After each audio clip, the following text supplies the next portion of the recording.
Praise the Lord. இன்றைய தேவ வார்த்தை சங்கீதம் 16:8.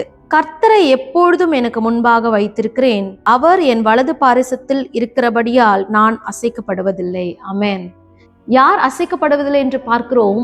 அவர் என் வலது பாரிசத்தில் இருக்கிறபடியால் நான் அசைக்கப்படுவதில்லை. ஆமென். எப்பொழுது அசைக்கப்பட மாட்டோம்? அவர் நமது வலது பாரிசத்தில் இருந்தால்தான் நாம் அசைக்கப்பட மாட்டோம். ஆமென்.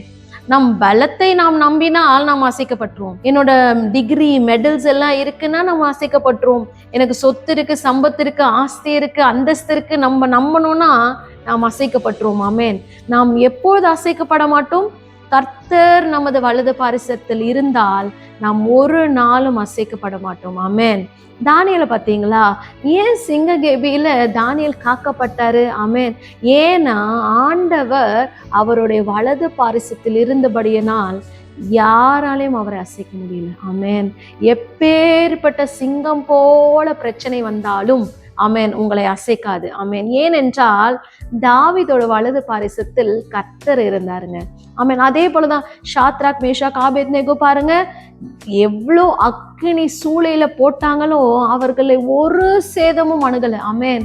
எவ்வளோ நெருக்கமான பிரச்சனைகளை உங்களை சூழ்ந்து இருந்தாலும் அது ஒன்றும் உங்களை செய்யாது. ஆமென்.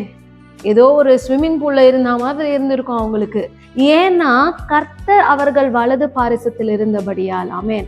புயல் போன்ற பிரச்சனைகள் வந்தாலும் நாம் மேற்கொள்ள முடியுங்க. ஆமென். சோதனைகள் வந்தாலும் நாம் சோர்ந்து போக மாட்டோங்க. வியாதி வந்தாலும் நாம் முடங்கி போக மாட்டோங்க. ஏன்னா கர்த்தர் நம் வலது பாரிசத்தில் இருக்கிறபடியால் நாம் என்றைக்கும் எப்பொழுதும் அசைக்கப்படவே மாட்டோம். நாமும் அசைக்கப்பட மாட்டோம், நம் குடும்பமும் அசைக்கப்படாது. ஆமென். இதை நம்புங்கள். கர்த்தர் பெரிய காரியங்களை செய்வார். God bless you. God bless you.